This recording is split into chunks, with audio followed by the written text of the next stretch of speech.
말씀 나누도록 하겠습니다. 오늘 말씀의 주제는 물맷돌 정신이라고 하는 말씀입니다. 물맷돌 정신. 네, 키퍼서치의 가장 중요한 정신입니다. 이게 물맷돌 정신. 본문 말씀 찾겠습니다. 사무엘상 17장 39절에서 50절까지의 말씀입니다. 사무엘상 17장 39절에서 50절까지의 말씀인데 한 절씩 번갈아 가면서 50절까지 읽고 50절은 함께 한 목소리로 읽도록 하겠습니다. 사무엘상 17장 39절에서 50절까지의 말씀입니다. 제가 먼저 읽도록 하겠습니다. 다윗이 칼을 군복 위에 차고는 익숙하지 못하므로 시험적으로 걸어보다가 사울에게 말하되 익숙하지 못하니 이것을 입고 가지 못하겠나이다 하고 곧 벗고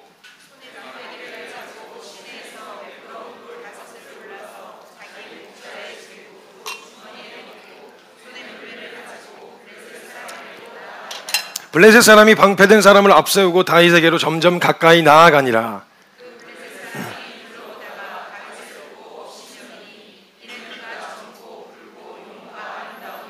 블레셋 사람이 다윗에게 이르되 네가 나를 개로 여기고 막대기를 가지고 내게 나와왔느냐 하고 그의 신들의 이름으로 다윗을 저주하고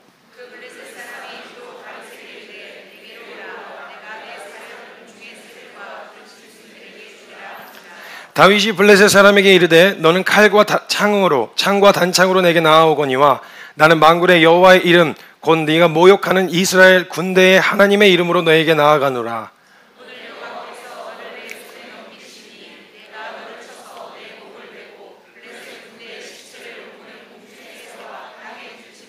주가 온 땅으로 이스라엘의 하나님이 계신 줄을 알게 하겠고 또 여호와의 구원하심이 칼과 창에 있지 아니함을 이 무리에게 알게 하리라. 전쟁은 여호와께 속한 것인즉 그가 너희를 우리 손에 넘기시리라.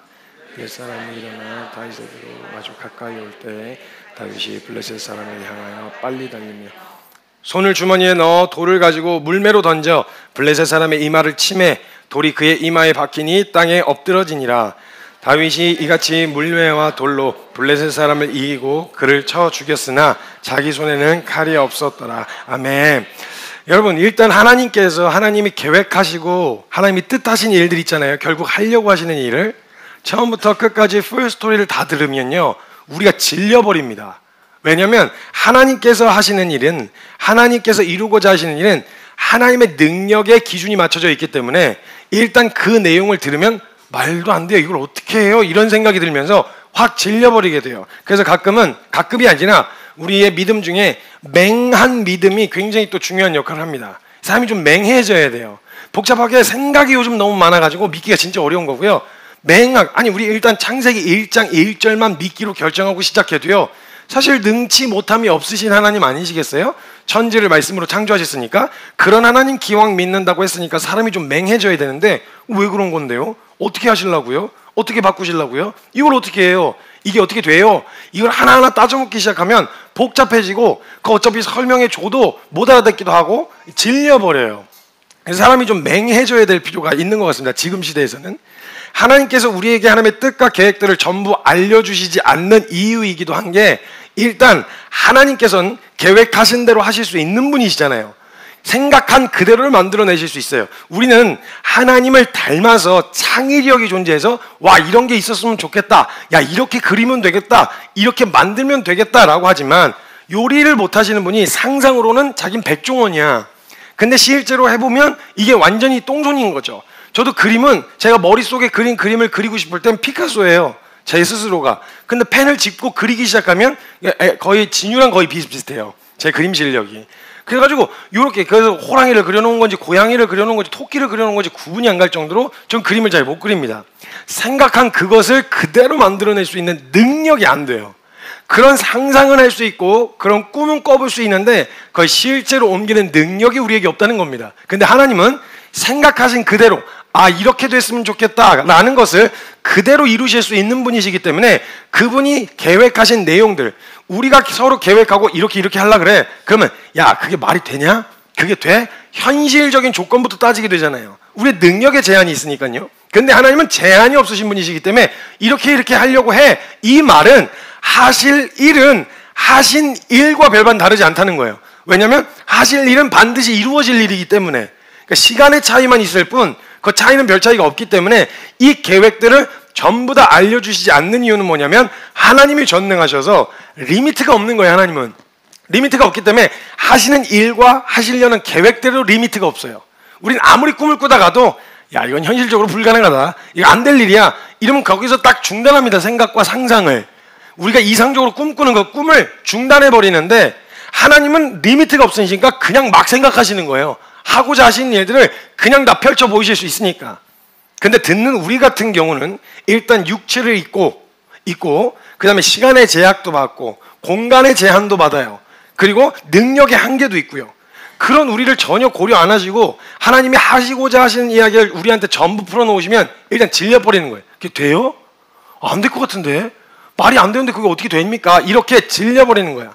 그래서 우리가 미리 그 계획을 들으면 우리가 질려버릴까 봐 알려주시지 않는 것도 있는 거예요.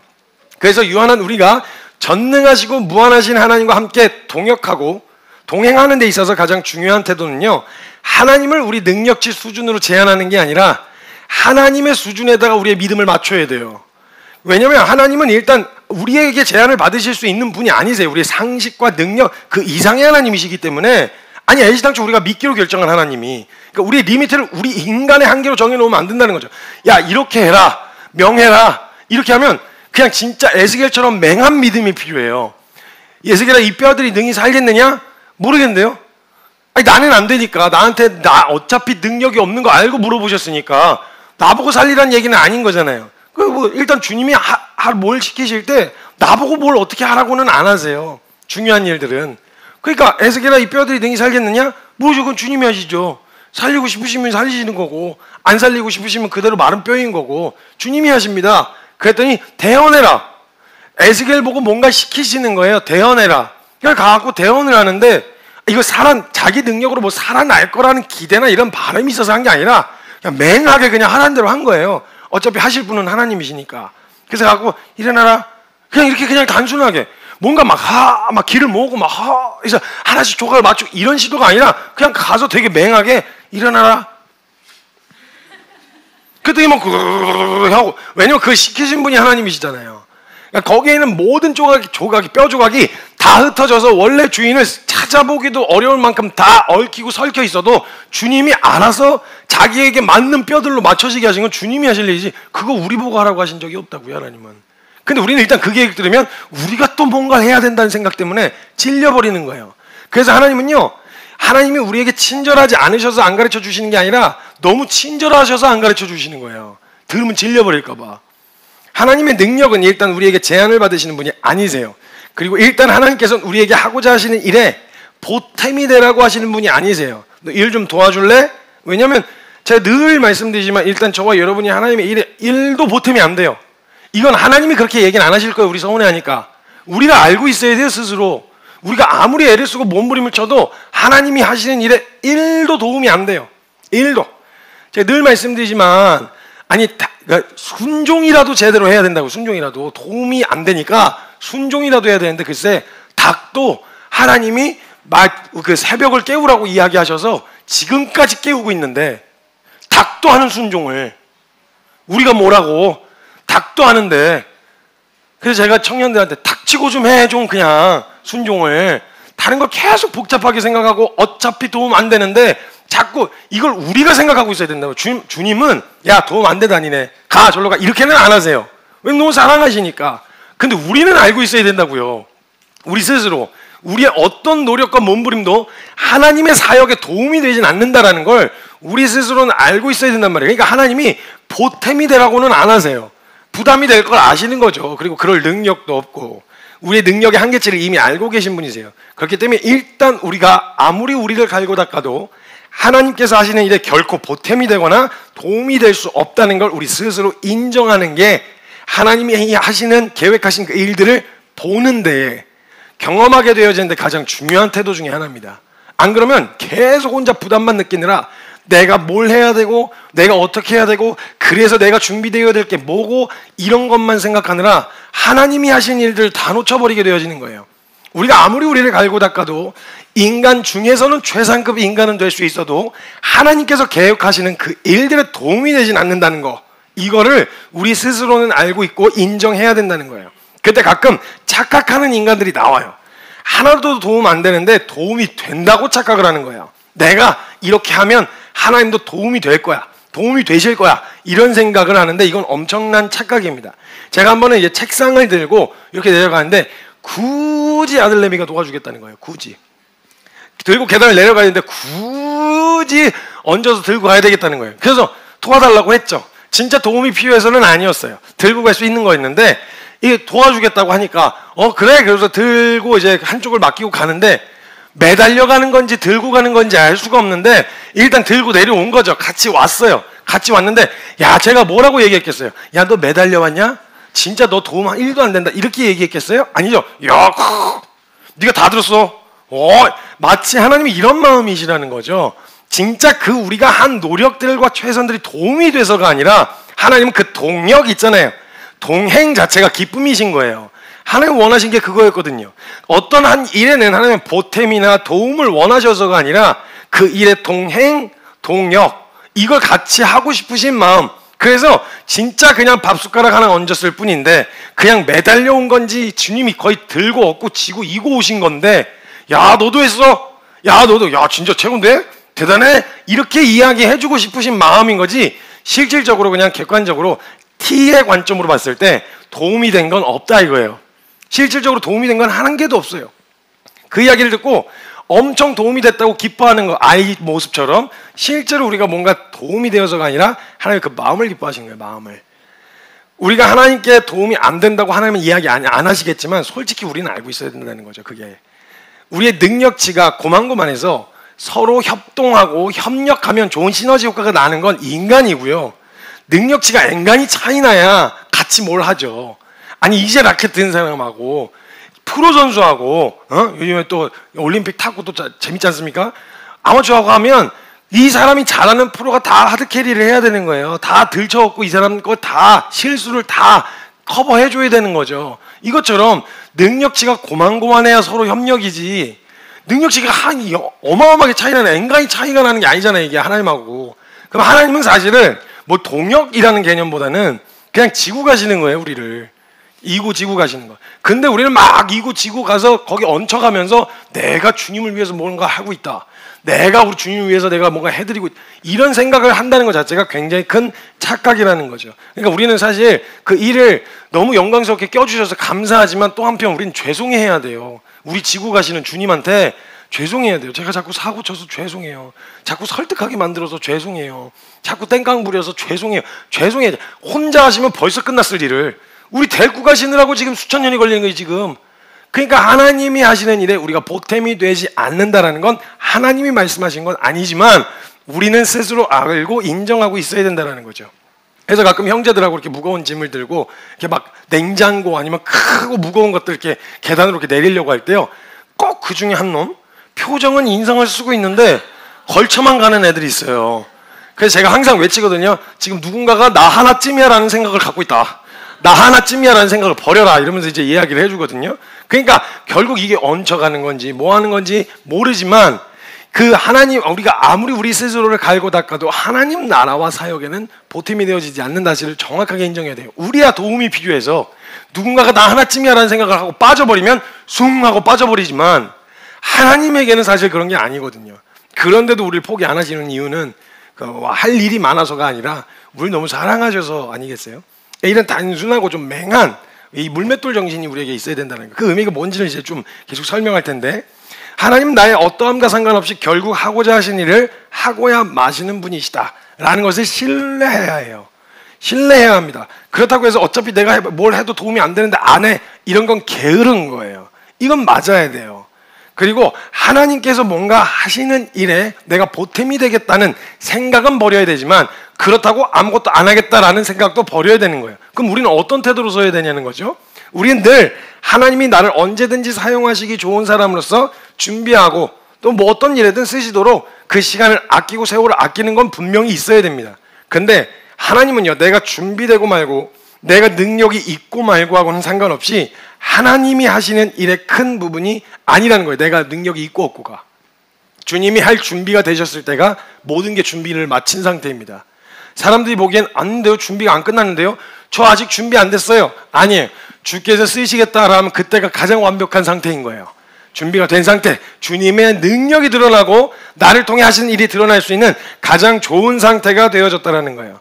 이건 자존심 상할 일이 아니고요. 말씀을 통해서 우리의 실상, 내 실상을 확인한 사람이라면요, 그 실상이 나에게선 도저히 선한 게 나올 수 없다는 것을 제대로 확인한 사람이라면 나의 어떠함에 전혀 지장을 받지 않으시고 오히려 하나님의 계획이 반드시 진행되어지고 이루어진다는 건 그분의 계획에 동참하는 능력도 없고 소망 없는 우리에게는 위로가 되어야죠.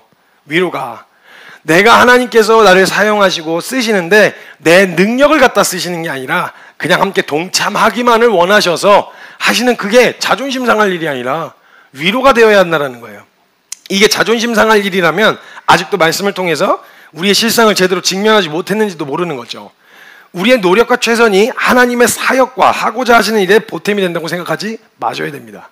이건 아주 큰 부분이에요. 하나님의 하시는 일을 놓치는 가장 중요한 대목이기도 해요. 내가 뭔가 해드려야지, 내가 보탬이 되어드려야지, 이런 생각이에요. 그래서 이렇게 생각하고 있다 보면 사람이 교만해집니다. 그래서 내가 뭐 해드려? 한번 해드릴까요? 필요하세요? 그럼 뭐 이제 뭐 이렇게 딜을 하고 하나님하고 이런 식으로 교만해지는 거예요, 사람이. 그래서 내가 뭔가 하나님을 위해서 해주고 말고 하는 어줍지 않은 생각을 하게 되어진다는 거죠. 우리의 노력과 최선은 하나님이 하시는 일들을 놓치지 않고 깨닫고 보고 듣고 하나님의 능력과 하나님의 신실하심을 경험하는 자리에 나아가려고 하는 데다가 노력과 최선을 써야지, 내가 노력하고 애를 써서 하나님이 하시는 그 일에 보탬이 되겠다는 방향으로 가면 안 된다고요. 이런 반드시 문제가 생겨요. 내가 뭔가 나서서 내가 뭔가 바꿔보겠다 이런 생각을 하면 반드시 사고 쳐요. 그래가지고 그걸 꼭 또 주님이 수습을 하셔야 돼요. 이미 하려고 하셨는데 중간에 나서는 바람에 아브라함한테 말씀하셨잖아요. 내가 줄 거라고. 근데 중간에 이스마엘 나왔잖아요. 다메 사람 엘리에셀도. 그러니까 인간의 수준으로 그 계획을 어떻게든 이루어 보겠다고 시도를 하면 그 사고를 수습을 하셔야 되죠. 역사적으로 얼마나 큰 문제야 앞에 놓여 있습니까? 이스마엘 자손들 때문에 지금 중동 문제가 다 거기서부터 나온 거 아니에요.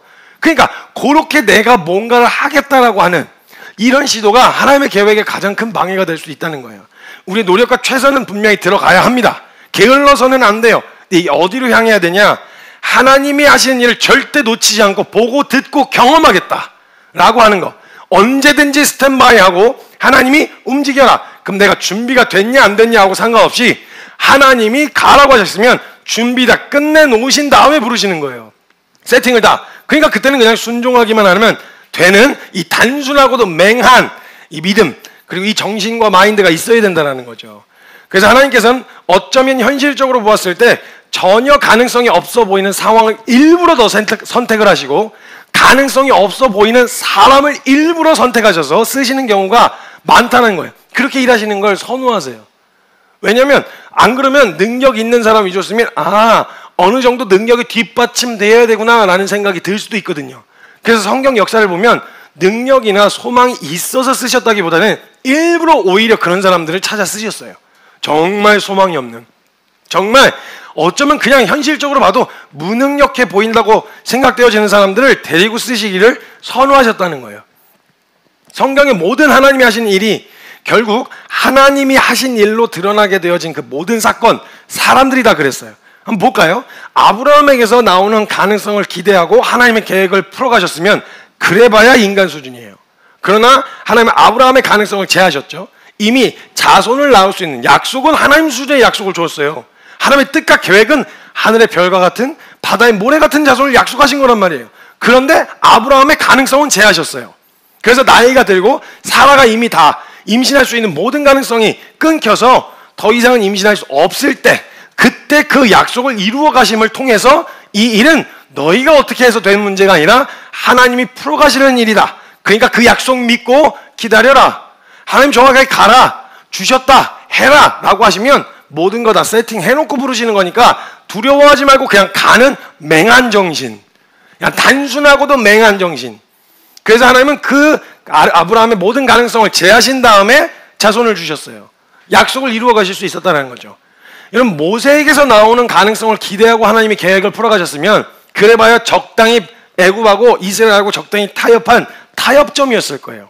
그래봐야 인간 수준. 그런데 모세의 가능성을 제하셨을 때 나귀 새끼 한 마리 놓치지 않고 정문으로 다 걸어 나왔어요. 만약에 모세가 인간 수준의 탁월한 지혜로 바로하고 딜을 했더라면 어떤 조건이 붙었을 텐데 이건 그냥 무조건이에요. 조건이 없어요. 그냥 다 나가라. 그냥 보내는, 어떤 대가도 치르지 않고 이스라엘 백성들 전부와 나귀 새끼, 짐승 새끼들까지 하나도 빠지지 않고 전부 다 정문으로 걸어 나오는 일이 일어났다고요.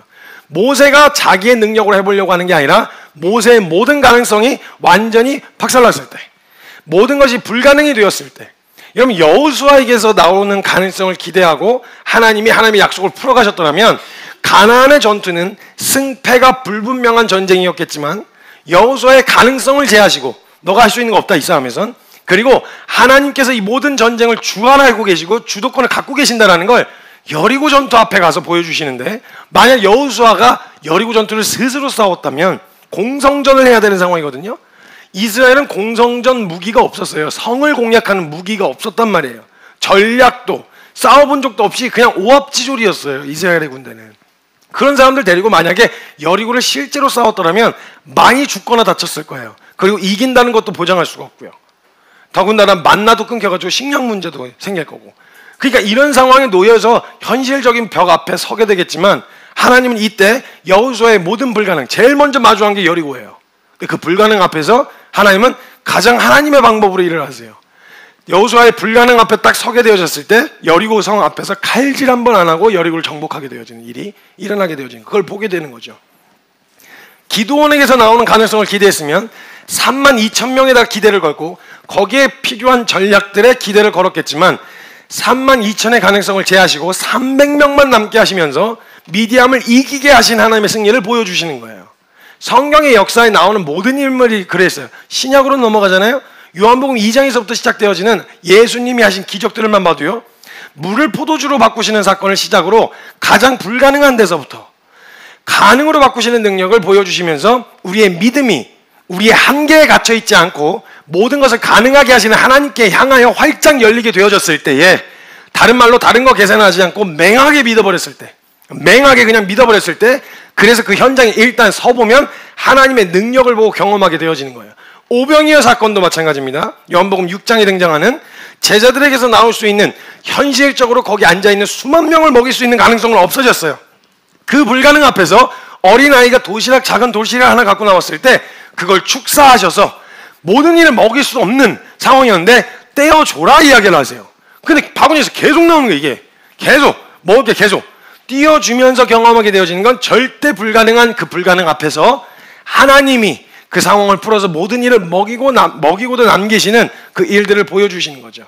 나사로 살리실 때도 마찬가지입니다.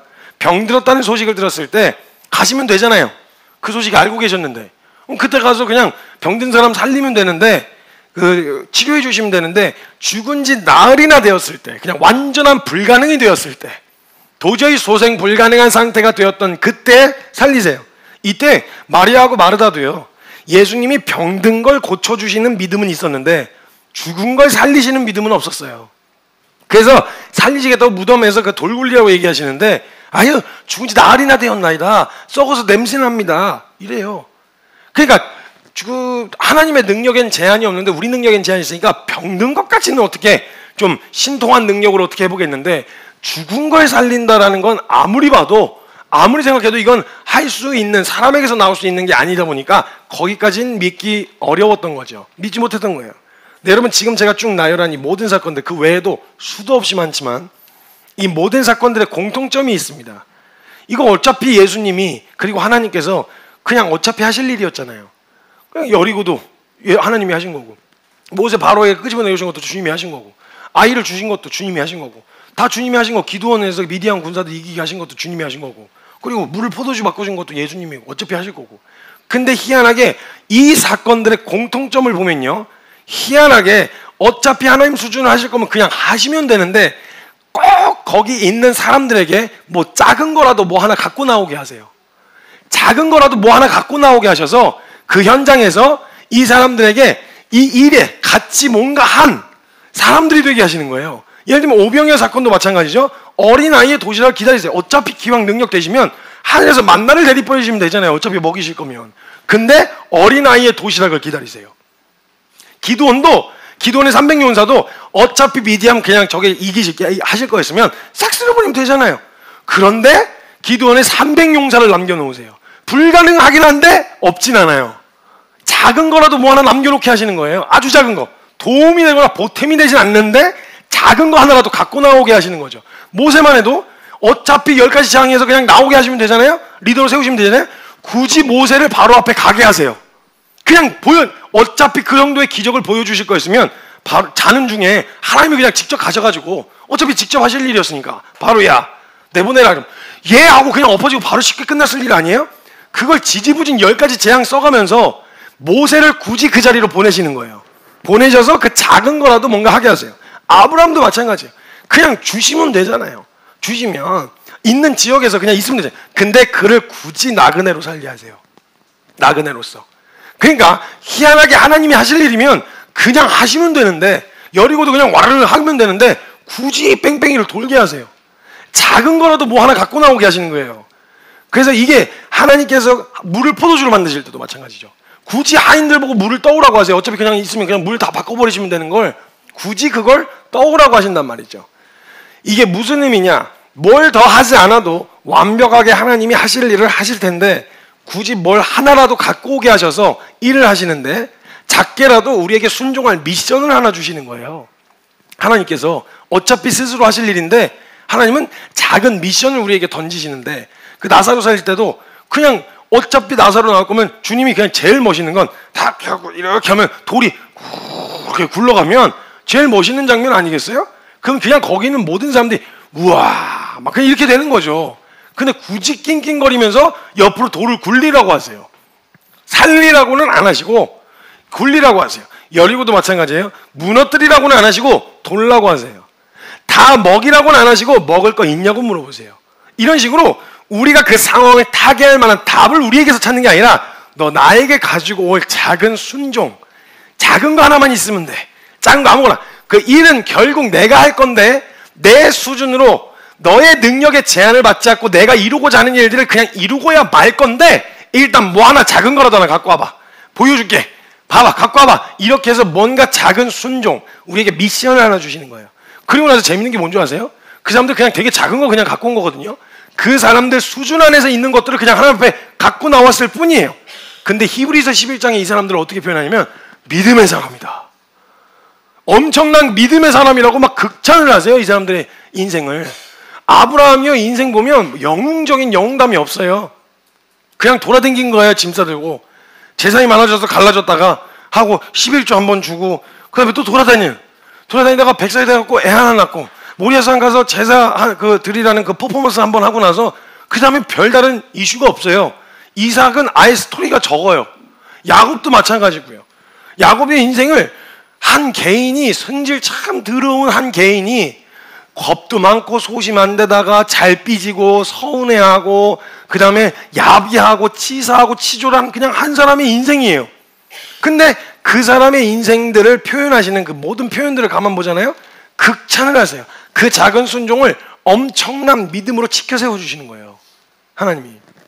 그들이 하나님 나라의 역사에 얼마나 중요한 사람들이었는지를 자랑하세요. 이거 당체 이해가 안 되는 행보예요. 성경을 보면. 여러분 이 안에는 중요한 비밀이 하나 담겨 있는데 그건 바로 하나님이 혼자서 일을 하시면 사람들은 하나님이 그냥 혼자 하신 일에 대하여 정말 엄청난 일을 하셨습니다. 이렇게 그냥 찬양하고 영광 올려드리고 끝일 거야. 모든 게 하나님이 그냥 하신 일로. 맞아요. 결과적으로는 모든 게 다 하나님이 하신 일이에요. 우리가 뭘 어떻게 했다고 바뀔 것도 아니었고 우리의 능력으로 보탬도 되지 않는데 하나님 혼자 찬양받고 끝나는 일이 되겠지만 하나님께서는 우리가 작게라도 순종해서 우리에게 순종할 미션을 하나 주셔서 진짜 별거 아닌 작은 순종이었는데 그 순종을 통해 하나님이 하신 역사의 밥상에다가 거기다 숟가락을 하나 얹게 하세요. 네 자리다. 요게 너의 순종을 통해 이루어진 일이야. 요게 비밀이에요. 이게 비밀. 그러니까 교만하거나 착각하지 말아야 되는 건 내 능력은 그냥 내 능력이에요. 내가 애써서 뭘 이뤘다. 그냥 내 인간 수준이에요. 근데 하나님이 그걸 들어서 뭔가를 바꾸셨다. 그건 주님이 하신 게 맞는데 주님이 하신 거라서 내가 보탬이 된 건 아니지만 하나님이 정말 원하시는 건 뭐냐면 우리가 작은 순종이라도 우리의 작은 능력이라도 가지고 와서 하나님 나라에 같이 해보겠다고 뛰어들었을 때 와, 너 그거 엄청 도움돼. 일로 갖고 와. 우리는 알아야 된다는 거예요. 하나님은 그렇게 얘기 안 하실 텐데 우린 그게 전혀 보탬이 안 된다는 걸 스스로는 알고 계셔야 교만하지 않는다고요. 그걸 알고 그래도 뭐라도 한번 해보고 숟가락이라도 하나 들고 갔는데 주님이 그 일을 얹어봐 해봐 이래서 딱 했는데 그걸 뒤에서 쫙 풀어주시고는 네가 했어. 야 얹어 숟가락 얹어 여기 네 자리야. 이래가 역사의 가장 중요한 하나님 나라의 역사의 한 부분을 그냥 자리를 딱 주시는 거예요. 히브리서 11장에 그 사람들의 이름이 거론되어 있는 거예요. 다 진짜 작은 능력 그래봐야 인간 수준. 내 인생 나 하나 건사하기도 힘든 것 같아 보이는 그 작은 인생 가운데 했었던 작은 순종, 내가 갖고 있는 그 작은 능력 그거 하나 들고 하나님 말씀하신 자리에 그냥 한 걸음 딱 섰을 뿐인데 하나님은 그걸 딱 받으셔가지고 축사를 하셔서 수만 명을 먹이는 일에 사용하시는 거예요. 그리고 우리에게 말씀하시는 거예요. 네가 함께했어. 너가 함께했어.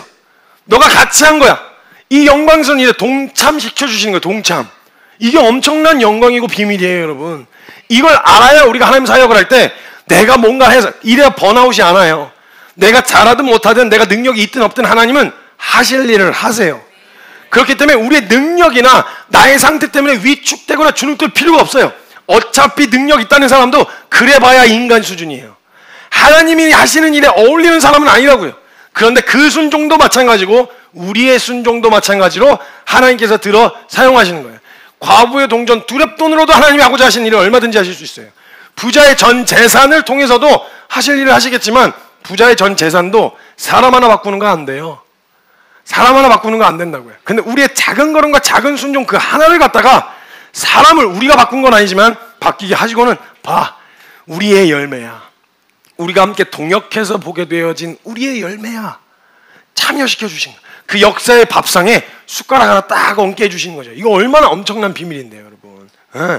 그래서 이 작은 순종을 들어서 하나님께서 일을 하시고 하나님 그 역사의 주역이 되게 하신다는 거예요. 마치 아들과 함께 제가 책상을 들고 오고 나서 그 책상을 야 진짜 엄청나게 도움됐어. 야 이걸 여기까지 옮겼네. 주님이 다 했어. 아들 다 했어. 네가 다 한 거야. 이렇게 제가 치켜 세워주는 것처럼 하나님 아버지는 이 일을 동역하는 데 실질적인 도움이 되어서가 아니라 그 역사에 같이 참여시켜주고 싶으신 마음으로 우리를 그 자리로 부르신다는 거죠.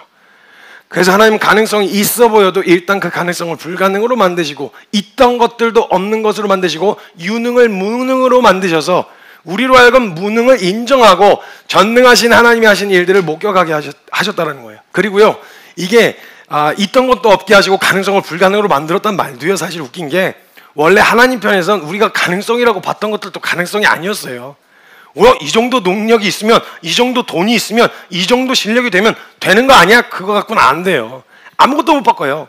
어차피 불가능이었고 어차피 안 될 일이었고 우리가 가진 어떤 걸로도 할 수 없는 일들이었는데 그걸 그냥 인정하도록 깨닫게 해주신 것뿐이지 그것도 착각이었어요. 내가 뭐 유능했었다가 무능하게 되어졌다? 아니요. 모세가 유능했는데 무능해진 게 아니고요. 원래 하나님이 하시려고 하는 이스라엘 백성을 건져내시는 그 일에 그가 생각했던 그 유능함 있잖아요. 자기가 가지고 있었던 지식, 능력, 그리고 위치 이거 아무짝에도 쓸모없었어요. 어차피 필요 없던 걸 그냥 교만하게 만드니까 제하신 것뿐이에요. 원래 불가능이었고 원래 무능이었고 원래 우린 유한했어요. 그걸 우리가 발견하게 되어지는 현장에 있었을 뿐이지 뭔가 갖고 있다가 주님이 일부러 제하셨다라고 보기에는 착각하고 있었다는 거죠. 가능하다고 착각하고 있었고 능력이 있다고 착각하고 있었고 그랬던 거지 굳이 하나님께서 그렇게 만들지 않으셨어도 원래 무능했고 원래 우린 불가능했어요. 이거 우리가 알고 계셔야 돼요, 여러분. 하나님이 너 무능해. 너는 그냥 아주 어디다가도 쓸모가 없어. 이렇게는 얘기 안 하십니다. 성경 어디에도. 가장 사랑하시는 대상이니까. 근데 성경의 역사와 흐름을 보면 진짜 우리 주님한테 도움 안 돼요. 진짜 역사에 뭔가 도움이 될 만한 게 1도 없어요. 얼마나 연약하고 얼마나 덕스럽지 않고 얼마나 우리가 불순종하고 얼마나 고집스럽습니까? 아무리 능력이 있다고 하더라도 지 하고 싶은 일에다 하려고 하고 하나님 하시는 일에 사실 보탬이 되거나 도움이 되지 않는단 말이에요. 근데 이것을 인정하게 되어짐으로 인해서 나는 원래 무능력하고 하나님 사역에 하나님이 하시는 일에 도움이 되지 않는데 이거 하나만 인정돼도요 껴주시기만 해도 영광이죠.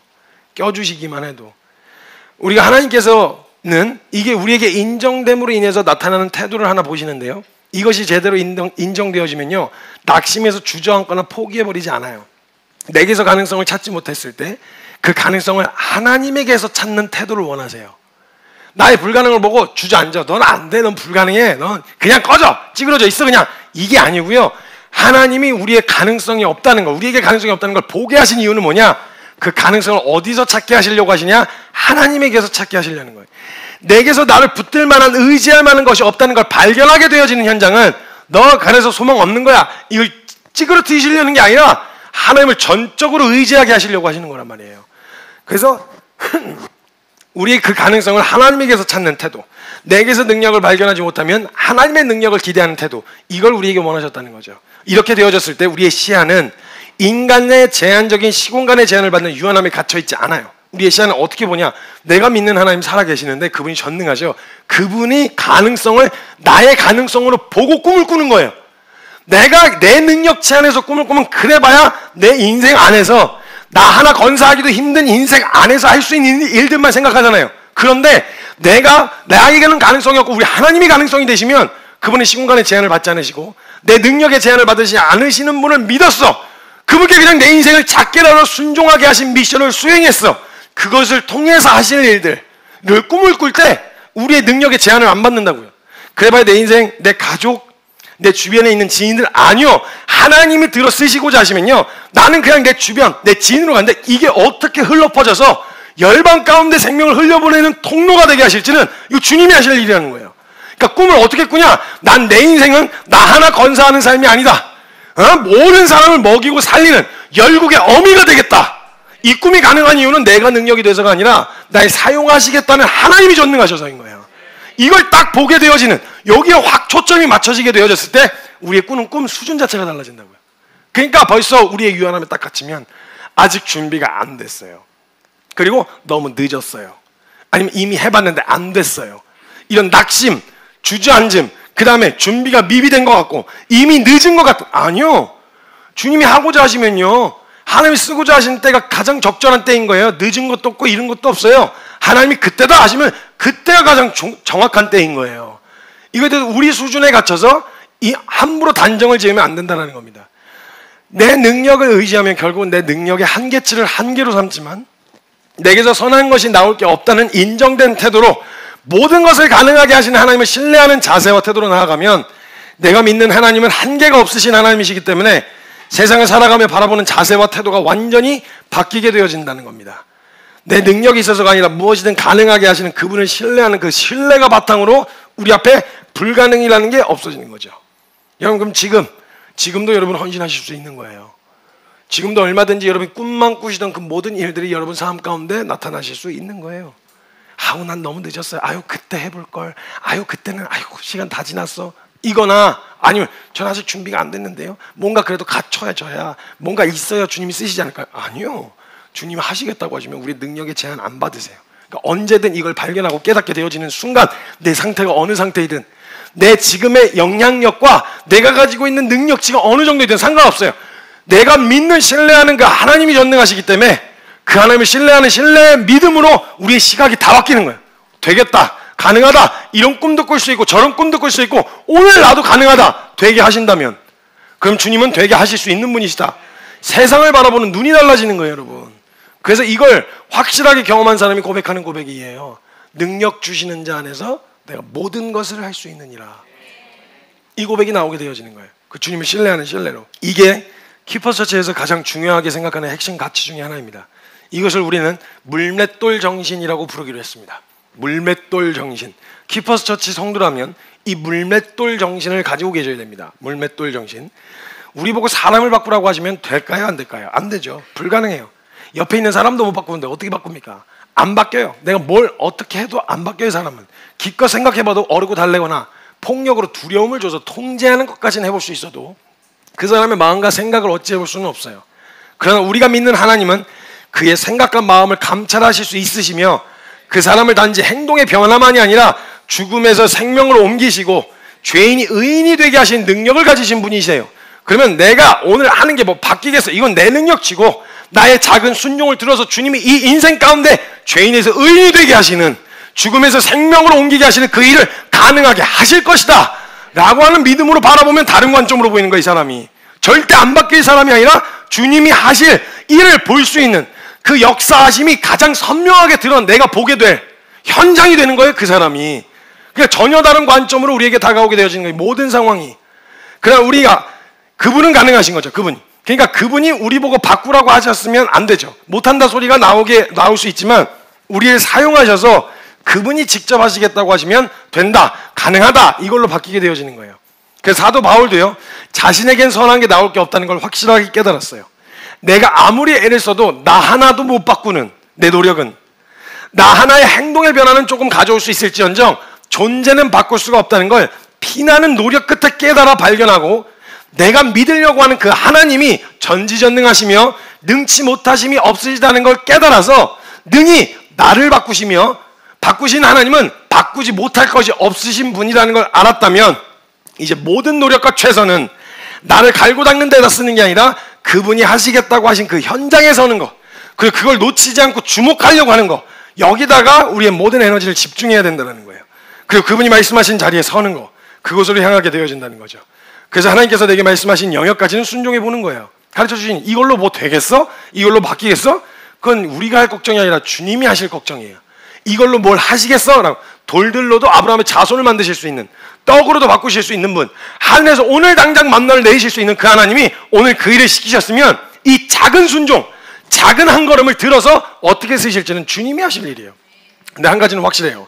다른 건 다 모르겠는데 한 가지 확실하게 하는 건, 모든 일들, 그 하나님이 그 우리의 작은 순종을 들어서 하시는 그 모든 일들이 다 하나님 수준의 일일 거라는 거예요. 우리의 수준이 아니라. 난 그저 작은 거 하나 드렸을 뿐인데 수만 명을 먹이시는 일과, 난 물만 떠왔을 뿐인데 완전히 물이 포도주로 바뀌게 되어지는 일과, 그리고 난 돌만 굴렸을 뿐인데 나사로가 걸어 나온 일과, 이 모든 일들이 사실 하나님 수준으로 이루어지게 될 일이라는 거예요. 이걸 발견하고 깨닫게 되어진 사도 바울이 빌립보서 4장 13절에서 아까 제가 고백한 그 고백을 외치게 되어지는 거예요. 빌립보서 4장 13절에 내게 능력 주시는 자 안에서 내가 모든 것을 할 수 있느니라. 세상 보는 눈이 달라지는 거예요.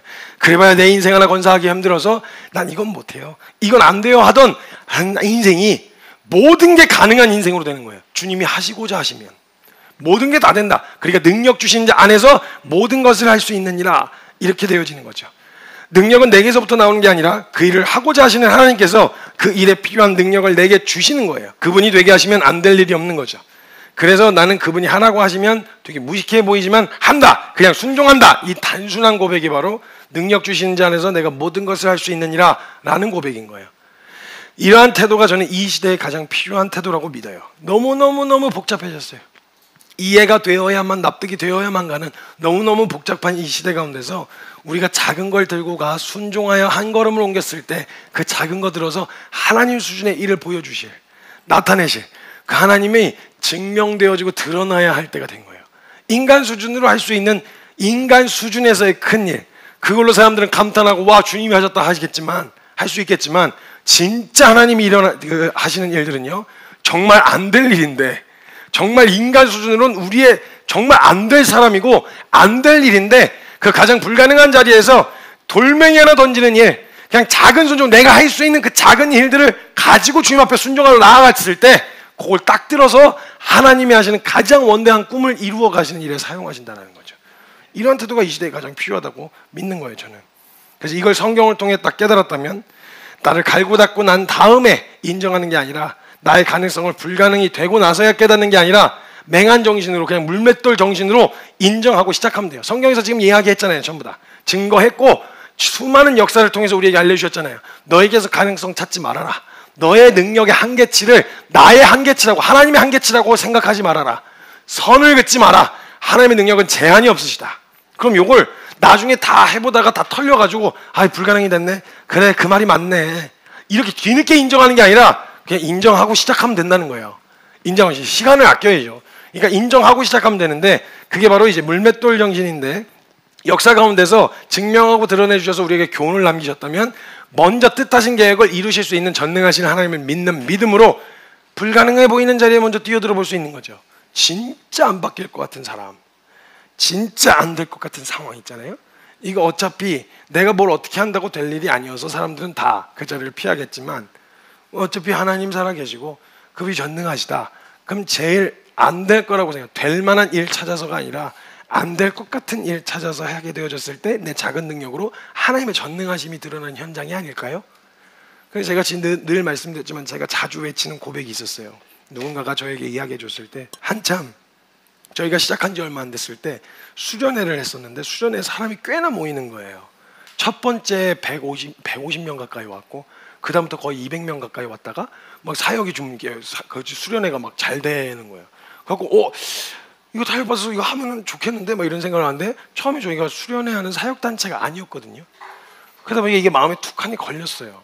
그리고 나서 그때 이제 멈추자, 우리 이거 사역 이렇게 수련회 하려고 한 거 아니었다 해서 중간에 이제 좀 멈추게 되어졌거든요.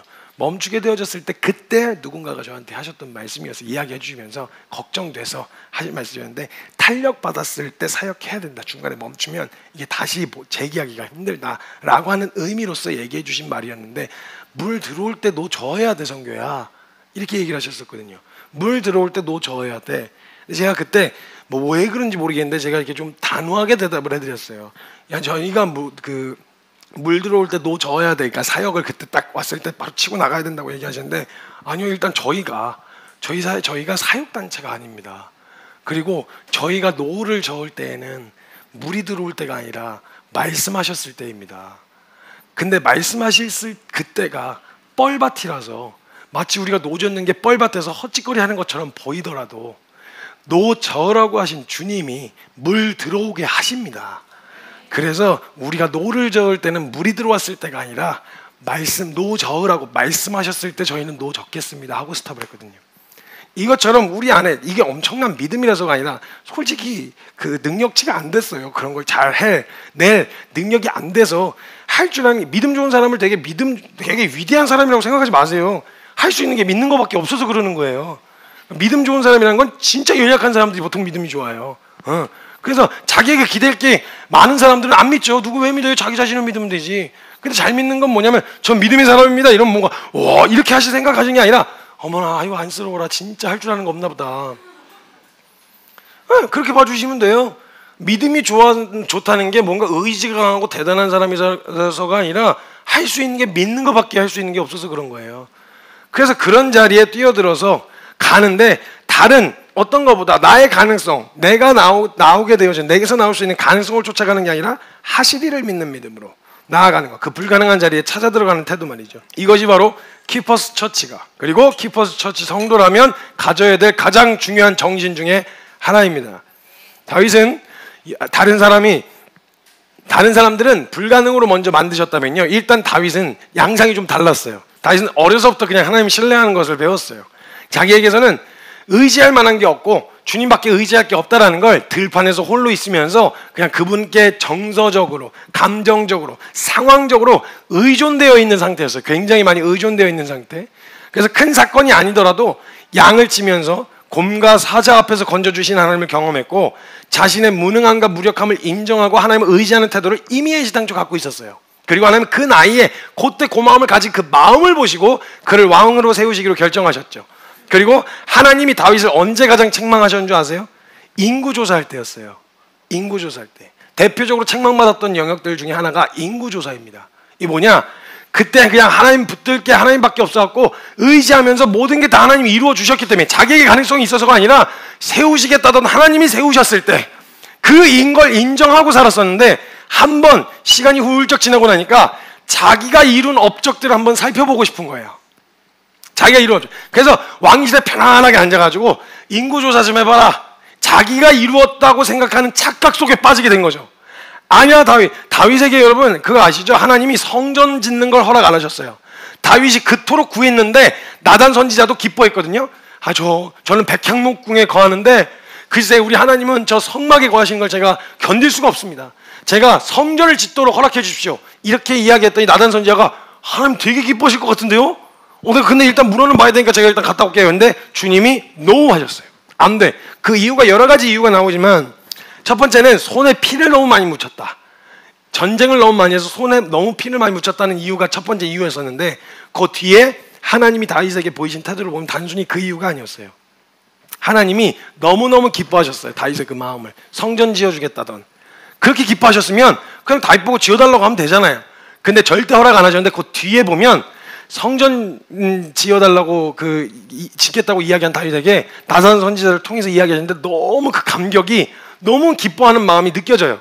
막 이런 말투로 이야기하시는 것 같았고, 야, 내가 뭐 언제 너한테 성전 지어달라 그랬니? 내가 뭐 언제 너한테 그런 거 달라디?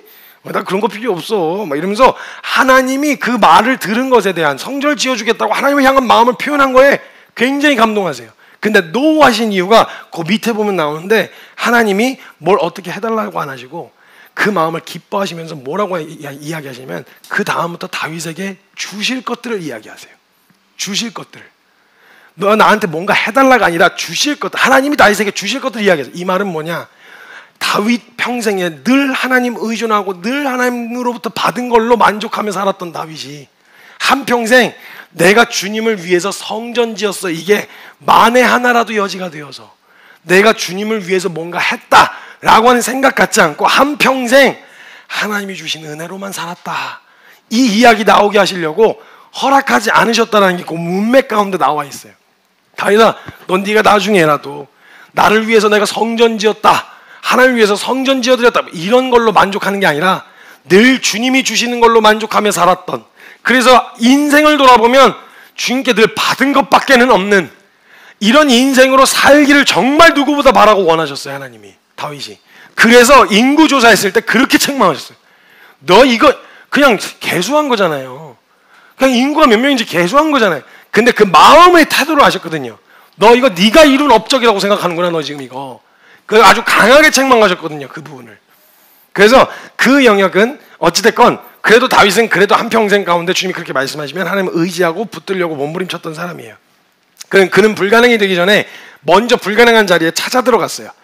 자신의 한계를 뛰어넘으신 하나님을 믿는 믿음으로 그냥 뛰어들었던 거죠. 그게 가장 유명한 사건이 바로 골리앗 때려잡는 사건입니다. 오늘 본문 말씀을 보면요, 이 상황은 우리가 유명한 사건으로 결과를 이미 알고 있어서 그렇지, 사실 골리앗이라고 하는 사람의 키가 거의 한 3m 정도 된다고 해요.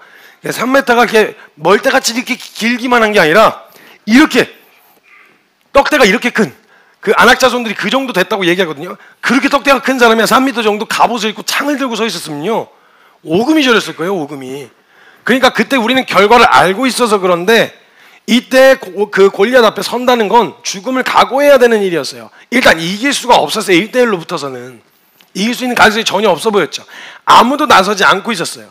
그리고 그때 소년 다윗은 심지어 군인으로 참전한 것도 아니었어요. 그냥 아빠 심부름하러 거기 그냥 현장에 가 있었던 것 뿐이었단 말이에요. 나설 이유도 없었고 나서도 안 되는 상황이었단 말이죠. 그런데 그가 하나님의 이름이 모욕을 당하는 걸 견딜 수 없었고 그 하나의 이유 때문에 골리앗을 도발하는 장면이 오늘 읽었던 본문 말씀입니다. 이때 다윗이 난리를 치고 있으니 사울 왕이 불러가지고 진정을 시켰는데요, 진정시키려고 했는데 완고하게 고집을 부리는 다윗을 말릴 수가 없었어요. 다 불가능하다고 생각했고 이길 수 없는 싸움이라고 생각했어요.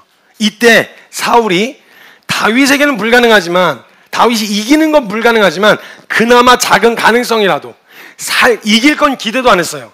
살아서 돌아오라고 그에게 주는 게 뭐냐면 무기가 아니라 갑옷이에요. 갑옷. 생존 가능성을 조금이라도 높이려고. 그러니까 이기라고 보낸 게 아니었어요, 한다고 해도. 그래서 이길 수 없는 싸움이라고 생각하고 있었죠. 이때 사울이 다윗에겐 불가능하지만 작은 가능성이라도 찾아보려고 갑옷과 투구를 씌워서 보내려고 하는데, 이때 사무엘상 17장 38절에 이야기하기를, 이에 사울이 자기 군복을 다윗에게 입히고 노투구를 그의 머리에 씌우고 그에게 갑옷을 입혔어요. 입혔는데 보호 장비를 챙겨줬다는 건 이길 생각이 전혀 없었다는 거예요, 이건. 근데 그 상황에서 다윗이 그걸 딱 입고 걸어보는데 안 맞는 거예요. 어색하고 자기 거하고 안 맞는 거죠. 지금 이 상황에서 어떻게든 생존해 보겠다고 맞지도 않는 갑옷을 입고 돌아다니는 게 안 맞는 거예요, 어색하니까. 그래서 39절에 보면 다윗이 칼을 그 군무기에 차고는 익숙하지 못함으로 시험적으로 걸어보다가 사울에게 말하되 익숙하지 못하니 이것을 입고 가지 못하겠나이다 하고 곧 벗어요. 자기에게 안 맞는 것을 벗어요. 자신의 생존을 보호 장비에다 맡기지 않아요.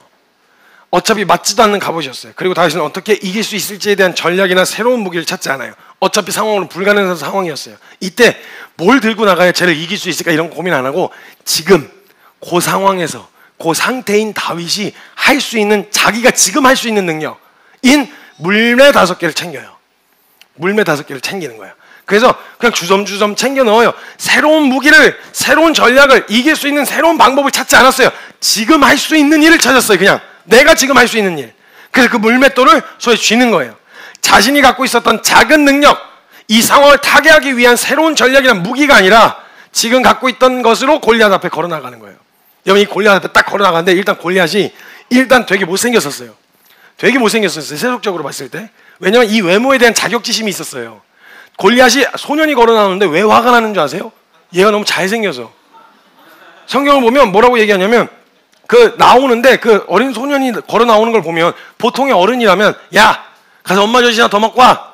너 그거 어떻게 하려고 그래? 너 죽을 수도 있어. 가. 너 봐요. 겁을 줘서 들여보내려고 해야 되잖아요. 골리앗이 화가 났어요. 왜 화가 났는지 성경에서 뭐라고 적어놨냐면 그의 용모가 붉고 아름다움이더라. 잘생겼네. 재수없어. 뭐 이런 거예요. 자기 연민과 자기 거기가 외모에 대한 자격지심이 있었어요. 이 골리앗이. 어찌됐건 골리앗이 그래서 그랬는지 뭐 때문에 그랬는지 모르겠는데 막 엄청 비난하고 조롱하고 뭐라고 하는 거예요. 그냥 걸어 나갔을 뿐인데 엄청 뭐라고 하는 거죠. 조롱되고 비아냥거리기 시작했어요. 상황만 보면 정말 쪽팔릴 만한 상황이었단 말이죠. 근데 다윗은 한 가지 이미 불가능하다는 걸 알고 시작했고요. 자신의 능력으로는 어찌 해볼 수 없다는 걸 알고 있었어요. 다만 한 가지, 나는 가지고 나올 게 이 물매 5개밖에 없었어요. 내 능력치 안에서. 근데 이 물매를 들어서 사용하시는 하나님이 너보다는 크신 하나님이다. 이거에 대한 믿음이 있었던 거죠. 그러니까 지금의 상황에서는 필요도 없고 볼품없어 보일 수도 있겠지만 그 작은 순종을 들어서 하나님이 하실 일을 믿는 믿음이었어요. 그리고 그는 우리가 잘 알고 있는 골리앗을 향해 명대사를 날리게 되어집니다. 17장 45절에서 48절에 이야기하는 거예요. 다윗이 블레셋 사람에게 이르되 너는 칼과 단창으로 내게 나아오거니와 나는 만군의 여호와의 이름 곧 네가 모욕하는 이스라엘의 군대의 하나님의 이름으로 너에게 나아가노라. 오늘 여호와께서 너를 내 손에 넘기시리니 내가 너를 쳐서 내 목을 베고 블레셋 군대의 시체를 오늘 공중에 세워 땅의 들짐승들에게 주어서 온 땅으로 이스라엘의 하나님이 계신 줄 알게 하겠다. 내 능력으로 내가 드러나겠다. 내 업적을 세우겠다가 아니라 이 작은 능력을 들어 사용하시는 하나님이 오늘 드러나실 것이다. 이 얘기를 하는 거예요. 그리고 나서 또 여호와의 구원하심이 칼과 창에 있지 아니함을 이 무리에게 알게 하리라. 전쟁은 여호와께 속한 것인즉 그가 너희를 우리 손에 넘기시리라 하고 나서 블레셋 사람이 열받아갖고 듣다가 생긴 것도 잘생겨서 짜증나는데 말도 잘해. 신경질 났어요. 그래서 일어나갖고 쿵쿵쿵 하면서 걸어오는데 이때 긴장해서 발을 빼는 게 아니라 어차피 시작된 싸움이에요. 어차피 불가능한 일이었어요. 어차피 들고 나온 건 물매밖에 없어요. 이거 들고 돌리는 거예요. 내가 할 수 있는 건 그거 들고 돌리면서 빨리 달리는 것밖에 없었어요. 이젠 내 모든 운명을 물매가 아니라 하나님 손에 맡겨버린 거예요. 그러니까 하나님 이런 식으로 뛰어들어야 주님 막 설득하고 끌고 가시는 이거 말고 주님이 급하게 개입하시려고 벌떡 일어나실 만큼 우리가 빨리 달려야 돼요. 빨리 달려야 돼요. 그 주님 오 이렇게 뛰어드시게 우리 인생에 개입하실 수 있게. 그래서 사고를 많이 쳐야 주님 또 관심 많이 받으세요. 일단 가는 거예요. 그냥 분별이 됐는데 그거밖에 분별이 안 돼서 주님 저 이거 주님 뜻인 줄 알고 갑니다. 그래서 막 그냥 일단 막 뛰잖아요. 그럼 주님이 오 이렇게 되는 거죠. 근데 하나님 이름 걸어놓고 갔는데 생각해보세요. 내가 만군의 여호와 이름을 나간다 하고서 휙 던졌는데 슈탱 툭툭툭 떨어지면 이거는 돌멩이 하나에 자기 운명만 걸린 게 아니라 지금 하나님의 이름이 공동 운명이 된 거예요. 그렇다고 하나님의 이름을 망령되이 읽지 마세요. 로또 긁으면서 주여 만군의 여호와 이름으로 제가 로또를 긁습니다. 막 이렇게 해서 떨어지면은 막 이러면 진짜 하나님의 이름을 망령되이 하는 거고 이건 진짜 딱 분별된 만큼 조롱받는 하나님 이름은 견딜 수 없어서 만군의 여호와 이름에다 자기 운명을 내걸고 뛴 거예요. 그러니까 주님이 급하게 개입하실 수밖에 없는 거죠. 그러니까 막 해갖고 다윗아 네가 나가라 뭐 이런 얘기 안 하셨거든요. 지가 나간 거예요. 그냥 지가. 그 냅다 딱 던졌는데 그게 정확하게 그 이마에 꽂히게 하신 하나님. 꽂히게 하신 하나님. 그 하나님. 그럼 여러분 생각해보세요. 그 현장에서 골리앗이 쓰러진 걸 보고 사람들이 그 주변에 있었던 사람들이 그 다윗의 물매에 감탄을 했을까요? 아니면 그 작은 물매로 쓰러뜨리신 하나님, 그 작은 것을 들어 사용하신 하나님을 보게 됐을까요? 하나님을 보게 되어지는 거예요. 그러니까 이 다윗의 작은 순종, 물맷돌 있어야 무슨 일을 시키시잖아요? 그럼 벌써 부담부터 느껴요. 이것도 있어야 돼요. 돈도 있어야 돼요. 이런 상황이 있어야 돼요. 저 건물도 있어야 돼요.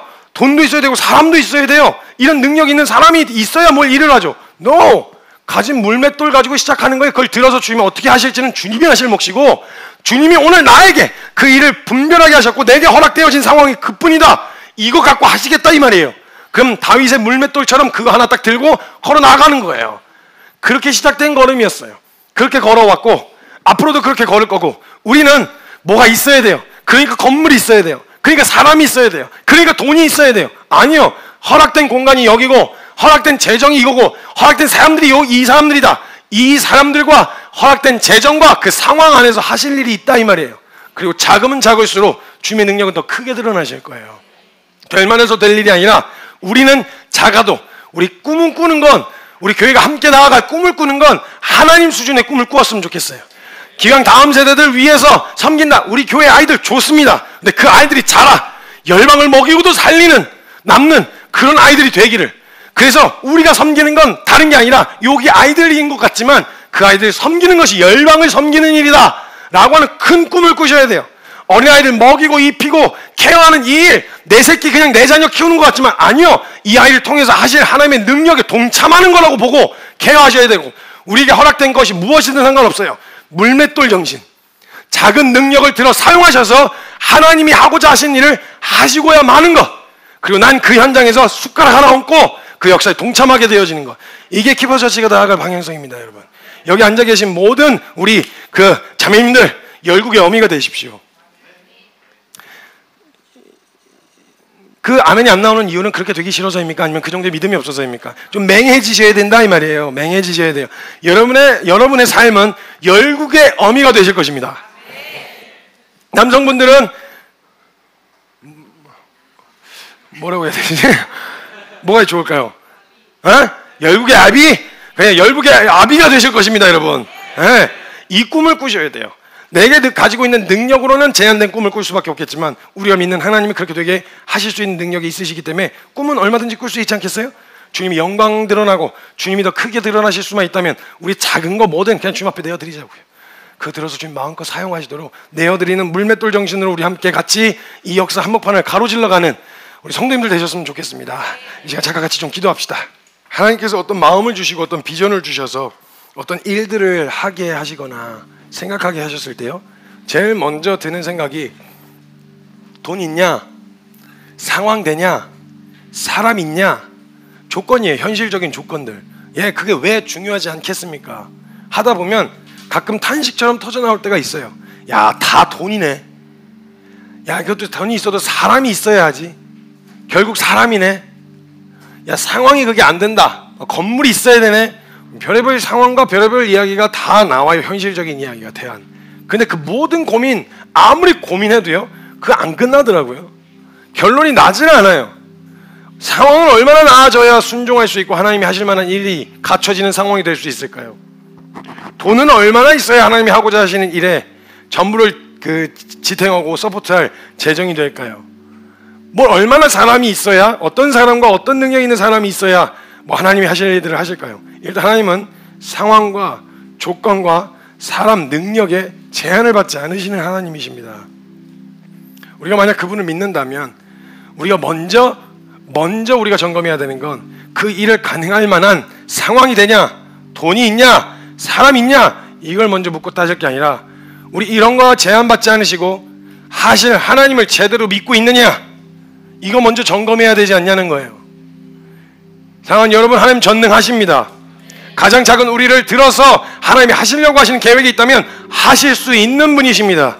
그 현장에서 마지막까지 그 하나님이 이루신 일을 보는 사람들은 대단한 능력이 있고 그 일에 동참할 만한 재력과 뛰어난 재능을 가진 사람들이 남아서 끝까지 지켜보는 게 아니라, 우리에겐 작은 능력 가진 거 별로 없어도, 조건, 재능, 재력 이런 거 없어도 허락하신 자리에서 내가 가지고 있는 그 작은 능력으로 하나님 이거라도 들어 사용하여 주십시오 하고 내어드렸을 때 하나님 그 영광스러운 역사에 동참시켜 주실 거라는 거예요. 그래서 여러분, 제한받지 마세요. 우리 꿈을 꿉시다. 모두가 함께 같이 꿈을 꿨으면 좋겠습니다.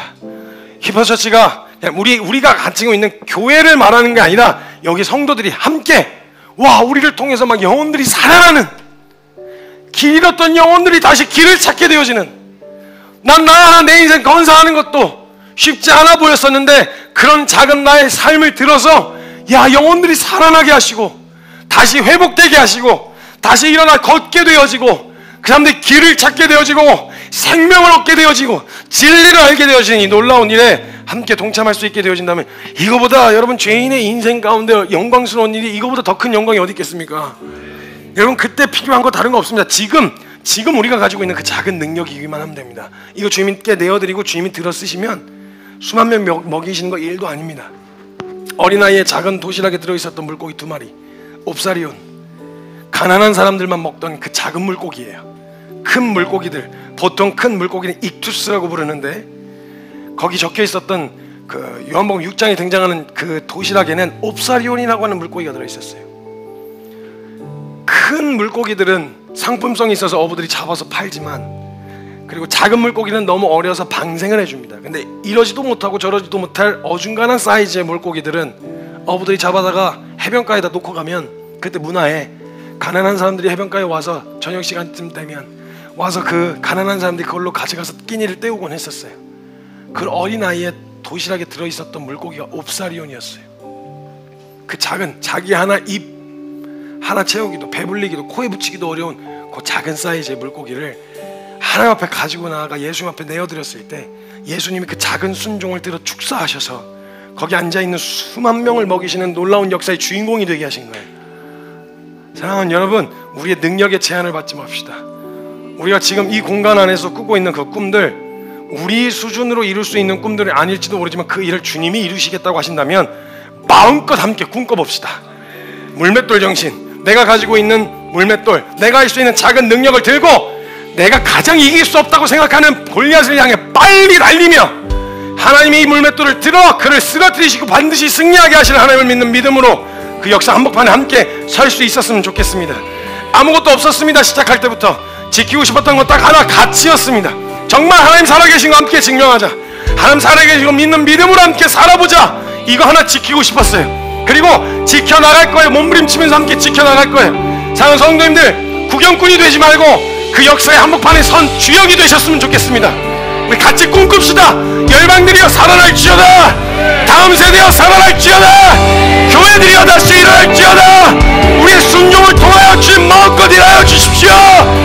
우리 주님 앞에 내어드리는 믿음의 결단으로 기도하며 나아갈 때, 사랑하는 주님의 이름 간절하게 한번 그 입으로 짓고